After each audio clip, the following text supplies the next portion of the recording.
Welcome. We're back. How's everybody doing? Live a little bit early today. Yeah, let's get started. What's up, Linta Glenn?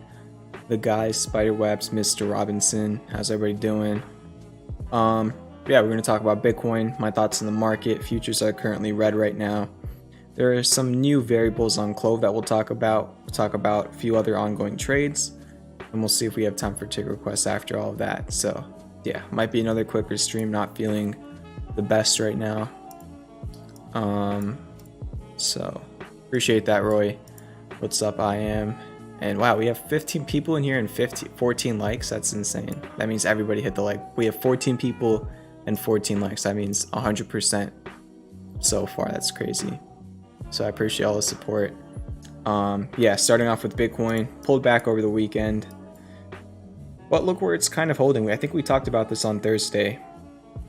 This 59.5k level was your high in May, your high in April, your high in March, or at least was a resistance. Might have not been like the high of the month, but it's actually using that as support. You even had a bullish pin bar today off of that level, and we did talk about that 59.5k level at the end of last week, and it's being tested now. We'll see if it can hold.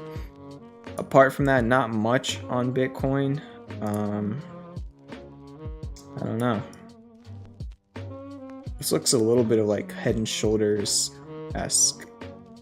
It's not super clear, but again, this is a 1 hour chart. So let's see. Something like this, maybe. It's not perfect, but yeah, I don't know. That's just a 1 hour chart. I could get it. As long as it holds above 59.5k, that really doesn't matter. So we'll see. It bounced off that level twice. Might be breaking a supply line as well. Already broke it, it looks like. Probably chart like this. That's probably better. So just broke over that. And yeah, that's Bitcoin on the 1 hour chart. Some interesting movements with cryptos. SHIB going crazy, and then Elon tweeted that he doesn't own any, and then it fell, and then I think it went back up. I don't even know. But I've been focusing on Dogecoin. If you've been following me on Twitter, if you're in the Discord, I've been talking about Doge like all weekend. I noticed, I think yesterday morning, maybe Friday afternoon, I can't remember, but it was breaking out of this triangle. And since the breakout of the triangle, and I tweeted it like right here when it broke out, since then it had like a 15% move higher. Since the entry of this crypto trade, Dogecoin's up about 18%, and it just put in its high of pretty much the trade so far. Went up to like almost 29 cents. Now it's pulling back at the 200-day moving average. But based on how I have my neckline charted, it broke it. Again, it's very volatile, so you could probably chart that a few different ways. That's just how I have mine charted. So that's what's up with Dogecoin. We could take a look at SHIB. I know everybody's talking about that over the weekend. Look at it here. So I think we talked about this. Look at this. Like, you're gonna tell me TA is fake when we talked about this last week, and right when I said it was kind of looking like it was breaking out, look what happened. I mean,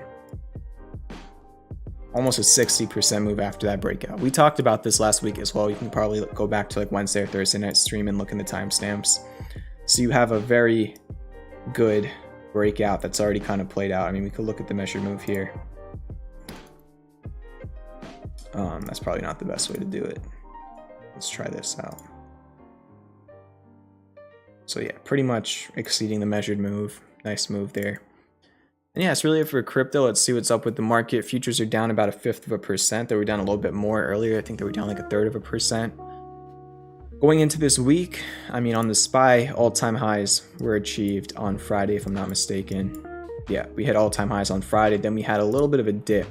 And we talked about this. I mean, I was kind of talking about this all week like a broken record last week. I was waiting for a dip. I mean, I guess you had a 1 hour kind of tweezer top formation, and from the high of the day to the low, had almost a 1% drop, and then you rallied back up towards the close, and you kind of just started trading flat. So on low time frames for the SPY, it's kind of like this range here between 451 and 453, and maybe it's trying to break above the range to the upside, but we'll see. I think the 1 hour is kind of resetting a little bit on the RSI, but that could be looked at as bearish divergence because you're making higher highs on price, lower highs on the RSI now.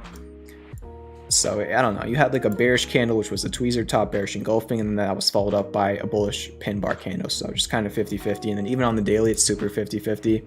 You had a doji candle, but it technically was your first red day in like 8 or 9 days. So I mean, you close down 0.1% on the S&P 500. Going into this week, I think 451 is a very clear support for the SPY. If that breaks, you still have that gap fill at like let's see, the gap fill is like 450.70. If you break under that gap fill, pretty much if you break under 451, there is room back down to like 447.5. That's your next gap fill. But now you are back above the 50-day moving average, the 100-day moving average, which I could show right there. I think the 50 is the white line and the 100 is the yellow line. So you're back above those. And then all those gap fills could potentially act as supports, and you do have supports. So like even if the market does start dipping, good news is you have plenty of support down to like 436. So as long as the SPY stays above 436, I'm still bullish. But hey, I mean, if it were to drop all the way back down there, it's like a 4% drop. So that could affect a lot of different stocks, right? So that's my thoughts on the SPY. I mean, large caps in general, we saw Snapchat drop like, it literally lost like a quarter of its value overnight. Dropped like 25% on Friday. And some other stocks like Facebook and Google and Roku kind of fell as well, even Twitter. So we'll see how that affects large caps this week. In terms of small caps, though, the Russell 2000 did break out. Pretty much is confirmed 2 days above this supply line if you chart it wick to wick. So that's good. I mean, hopefully small caps can start really rallying. We'll see if small caps can do well this week or not, but it looks potentially like a breakout. Of course, it could be a fake out. Don't really have like bullish divergence or anything, but you're making higher lows. Now you're trying to make a higher high. We'll see if it can make a higher high than like 230 this week. And then the ARK ETF kind of is cup and handling a little bit. Still has to confirm a break above like 121. But this could, the handle's not really well defined for now. Who knows though? You have clear rounding action now, maybe a little bit of a pullback here for the ARK. So interesting charts there. I mean, if you're just looking at the market right now, it is pretty interesting. Apart from that, the VIX, I mean, it had its lowest close since the COVID crash on Thursday, and then Friday was up 3%. So interested to see if it'll be able to bounce off of this range yet again. It's been bouncing off this range pretty much since April. So we'll see if it can hold it again and bounce off of it. Let me change the color of it. Let's do yellow. All right, there we go. So that's the VIX, and then what else? We can look at gold, kind of breaking the supply line, trying to break above the 200-day moving average. If it does, it could see a move to like 1820. Then the dollar, still just kind of back testing the breakout of this cup and handle, and the US 10-year. Bearish engulfing candle, which is good, but still just testing this 1.64 level, which was a low from 2015 on the US 10-year. So, or 2015. So we'll see if that holds or not this week. I don't know if the Hang Seng, I don't think the Hang Seng index is open yet, but again, we've been talking about this. Look how perfectly the bat has been playing out so far, despite all the fundamental stuff going on there. And yeah, that's my thoughts on the market for right now. Let me see what's up in the chat.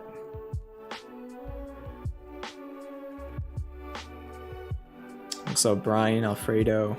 Cheddar Free says CV looking like Luke Skywalker. The guy says, can we discuss how bearish QQQ and S&P futures look? On the daily, I mean, yeah. Actually, no, on the 4 hour, I mean. Look at that. This candle is kind of like the concerning one right here. This candle, it kind of just, as you were going higher and higher and higher, you finally got like a impulse candle on good volume on S&P futures. That was a pullback candle. And now the candle after that was kind of a flop. And then now you're getting like a doji candle. And then also on the Nasdaq, I didn't bring this up, but interesting. Maybe like a little bit of a bearish shark potentially.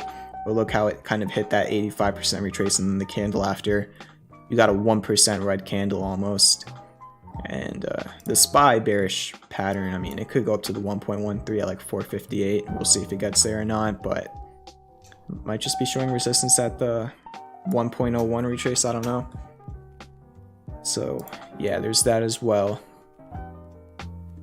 This is like the big earnings week, yeah. Lentigun says SPY killed me Thursday. Friday I missed the profit put lotto. It happened so quick. Yeah, the drop on Friday was really quick for the SPY, and then it just bounced right up. We'll be talking about Clov in a second here. Thomas says Facebook name change ain't gonna do anything for a dying platform. I'm actually a fan of Facebook's chart above the 200-day moving average. I don't know if it broke it with the fall on Friday. We'll see. No, it's still above it, so I don't know. I would like to see Facebook hold 315. It was kind of a high from April, even a resistance in May. You had a bullish pin bar off the 200-day moving average on October 12th. If Facebook can bounce off this level again, that would be really good to me, or at least from a probability standpoint, not from like a certainty standpoint. But it did break out of that descending broadening wedge, and it made a 38.2% retrace before falling back down again, which pretty much it started falling on Thursday after hours with Snapchat. So yeah, that looks like most of what's in the chat right now. Hit that like button if you didn't already. We got like 40 people in here. Let's get to like 30 likes, and we'll talk about Clov in a second here.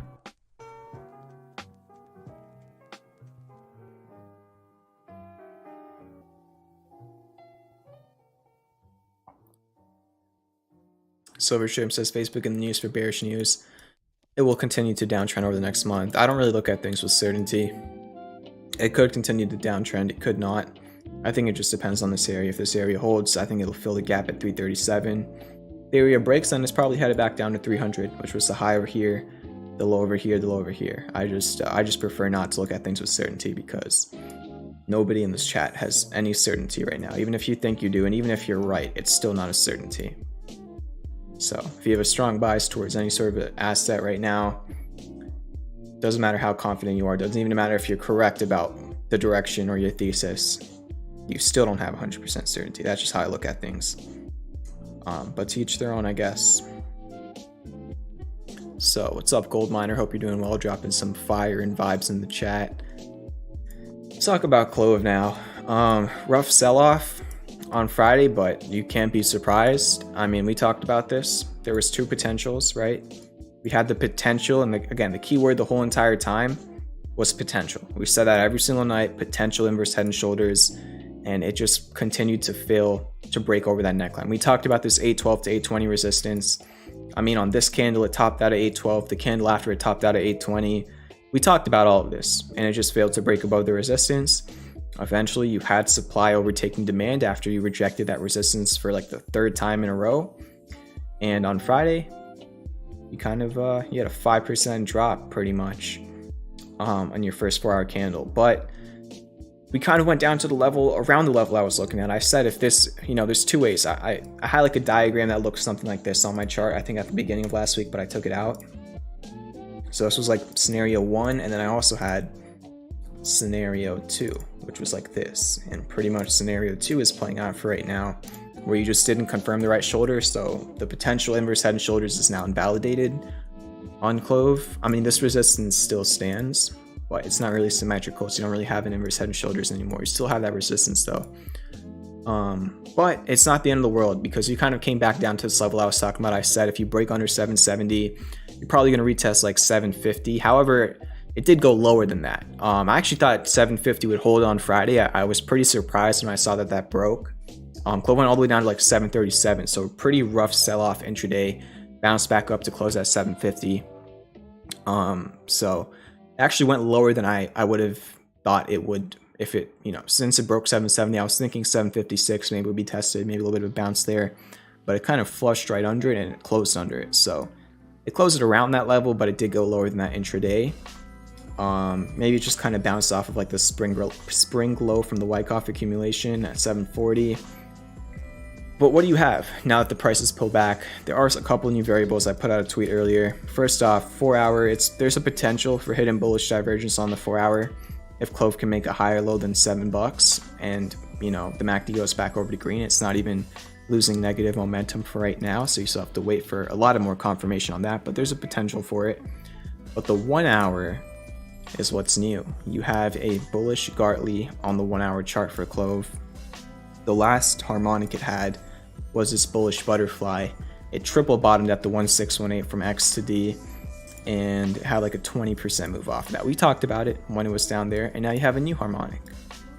So on top of that, you also have a little bit of a tweezer bottom, or at least a bullish engulfing candle on the 1 hour chart around the PCC. So 1 hour chart is interesting. We'll see again if it can hold 737 tomorrow. Still waiting for divergence though. No divergence on the 1 hour. 4 hour there's the potential, but it's not close to confirming yet. And then daily, there's really no divergence at all to either direction. So that's Clov for right now. We'll see. I mean, really how I'm looking at it is like if this Gartley does play out on the 1 hour, it could allow for the higher time frames to start looking a little bit better. But we'll see. So this is like it's just the easiest way to view Clov going into the week. If it really breaks under this PCZ, I mean, I think it's probably going to retest like the low $7 area, like 715, 710. If it can hold it, then maybe we could fill Friday's gap at 785, which is also a very, very important level. I mean, look, it was support over here, over here, over here, and it was support right over here on August 5th and July 27th. So I'd say 785 is your closest resistance, and it's a gap fill. So that's my thoughts on Clov in the short term. And we'll see. I think earnings are on the 8th of November. So we'll see what it does then. Hit that like button if you didn't already. That's Clov. We can talk about Fisker next. Also, didn't mention, I shared this on Friday, but I haven't streamed since then.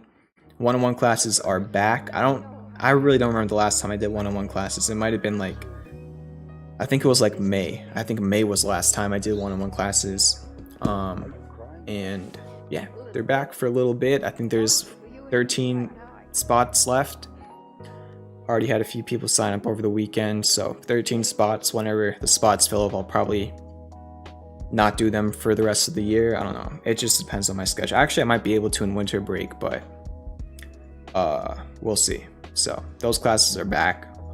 Again, it's not for everybody, but if you're somebody who, you know, wants to get a more direct way of learning technicals or fundamentals or risk management, then we could talk for an hour. You could kind of break down what you've been doing.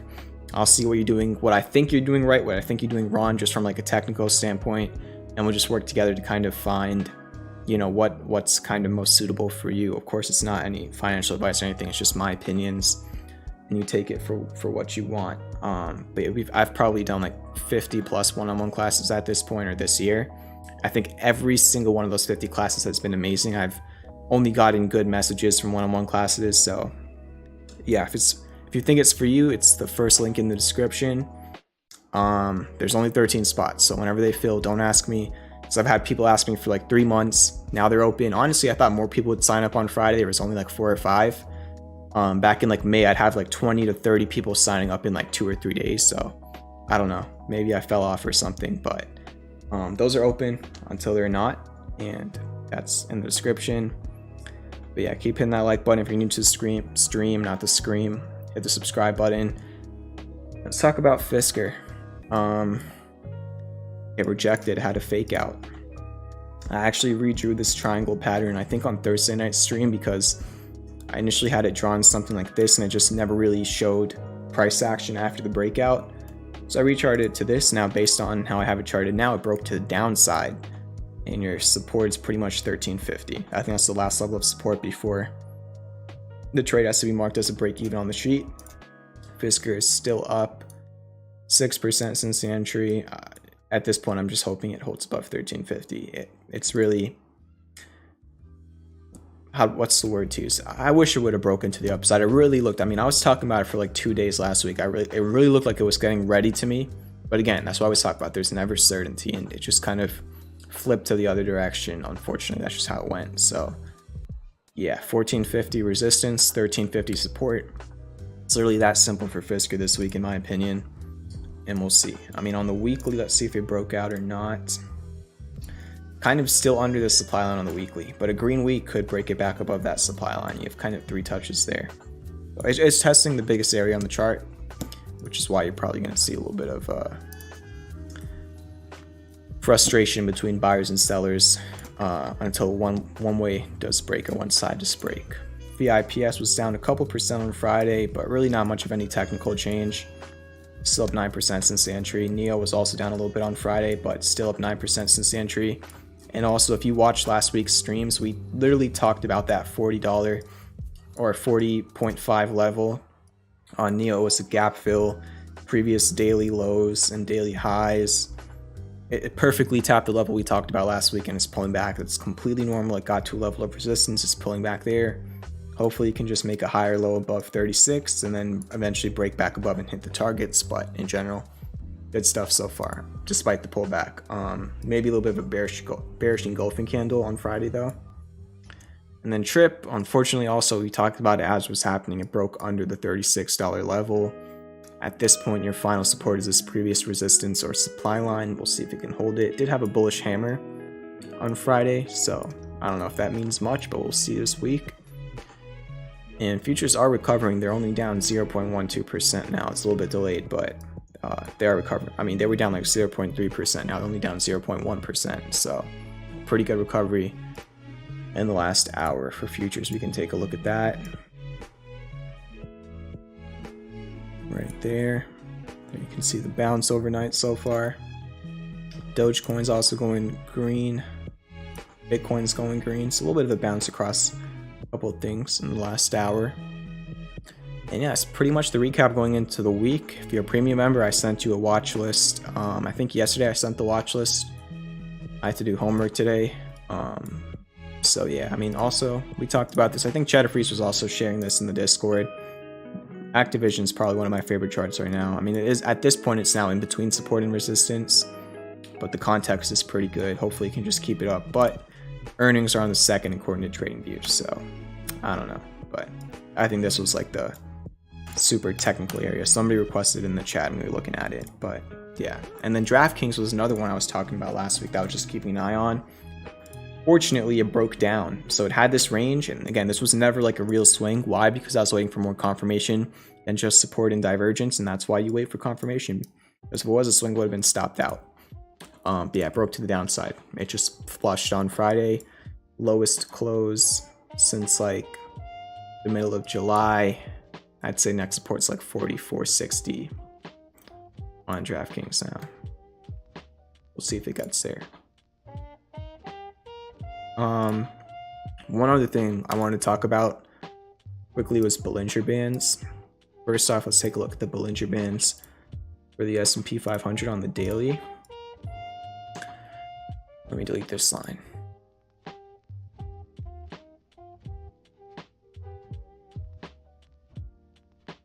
Alright, take a look at these, you can delete this as well. These like blue curved lines. Right now the S&P 500 is at the upper Bollinger Band. What happened the last few times it was there? I'll let you decide for yourself or see for yourself. Just another thing I wanted to mention. Alright. Just something I noticed. I mean, you can go back and back and back and you could see. So that's one thing I'm keeping an eye on going into this week. Another thing here, or with Bollinger Bands in general, is Clov on the 4-hour. JG, who's a premium member, actually brought this up. And we've used Bollinger Bands perfectly. Literally on this low, it was at the lower Bollinger Band on the daily. And I talked about it as it was happening. And that was still, like, my stream was literally titled Clov bottom soon or something like that on the August 19th. Something along those lines. Or maybe it was on the 20th. It was, I think it was a Sunday stream, I can't remember. But remember how perfectly these Bollinger Bands have played out on the 4-hour. You're back at the lower Bollinger Band. You're even under it, right? So look at this. Look at all the last times that Clov had this 4-hour Bollinger Band. Or at least it tested the lower Bollinger Band. Look at that. You kind of make your own decision. I mean, not decision, but you view that however you want to view. I'm just telling you where it's at right now. But yeah, it's interesting as well. And even the Bollinger Bands in general have tightened up. So that's interesting. You could see they were kind of, let me fix that. They were kind of like wide in this whole entire range, and now they've kind of tightened up to just this. So, yeah. What else is in the chat? What's up, Zeke for Bleak? Yeah, join the Discord. Try to freeze. Put in some weekend education on Bollinger Bands in the trading chat, I think. So yeah, that's what's up. We can do take requests for a little bit. Again, sorry for the short stream. I'm just really tired and not feeling the best right now. So yeah, if you want me to take a look at it, take or drop it in the chat. Hit the like button if you didn't already. Hit the subscribe button if you didn't already. I'm always trying to show up. I know last few weeks have been pretty quiet, but I don't really care too much about that stuff. I just show up every single night. I talk about what's going on. Sometimes there's a lot of things going on. Sometimes the market is just kind of whatever. So we'll see.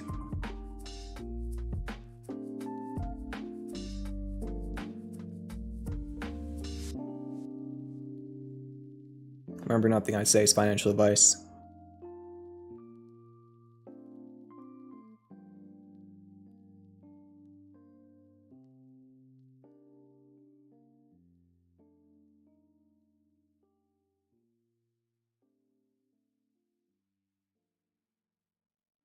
We can start with these.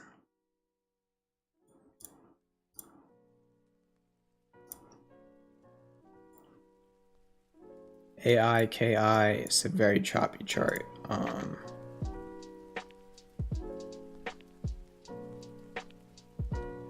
think those are your levels. You are closer to support than major resistance. I just want to see it hold above like the 75 to 80 cent zone. That's really all I got. AREC, maybe trying to double bottom on the daily.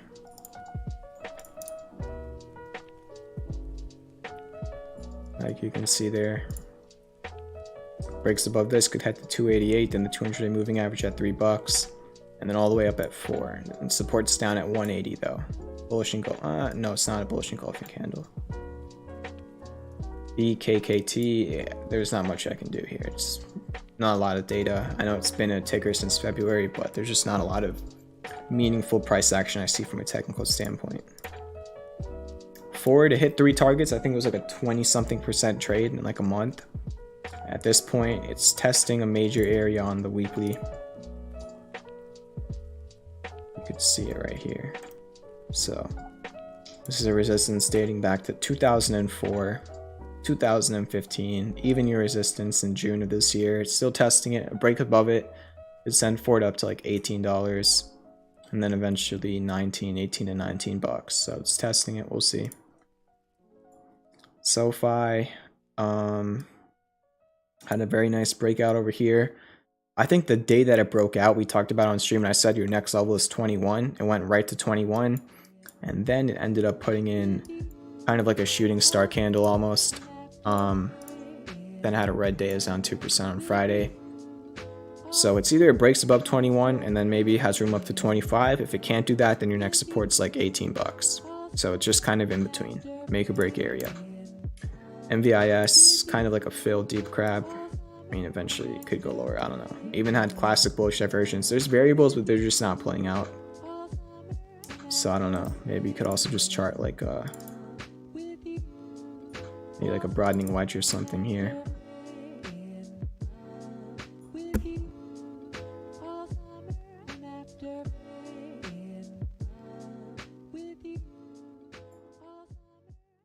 Not a lot of data on this chart. There's not much I can do. That's all I got. Kind of rounding action, but that's all I got for right now. DNMR. There is classic bullish divergence on this chart. Let me just delete everything 1 second. Support's like 1350. These are your resistances. Also broke a supply line, or it's trying to break a supply line. And yeah, that's DNMR. Might be an alternate bat as well.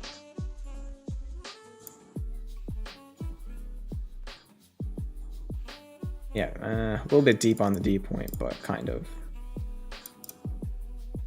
SDC, it's testing a support zone. I think 450 to 550 is your support. It's a pretty wide support range, so it depends on the risk tolerance. If it breaks under it, then there's room all the way down to 364. We can hold above the support range. Resistance is 736. Those are your levels, not much variables apart from that. Already broke out of the wedge. And then ATY, your support is $6. It was a high from November 9th, 2020 and a low from October 6th of this year. It's really it. Maybe a little bit of a wedge, had it fake out, so it didn't break above. Yeah, it's a pretty clean wedge actually, but it didn't really break out of it yet. Down 9% on Friday.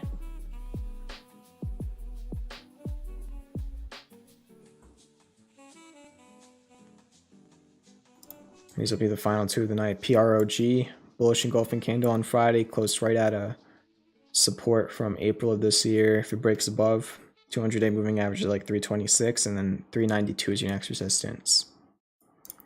And then ATER, this one's a little bit weird, but I don't know, maybe a Gartley, we'll see.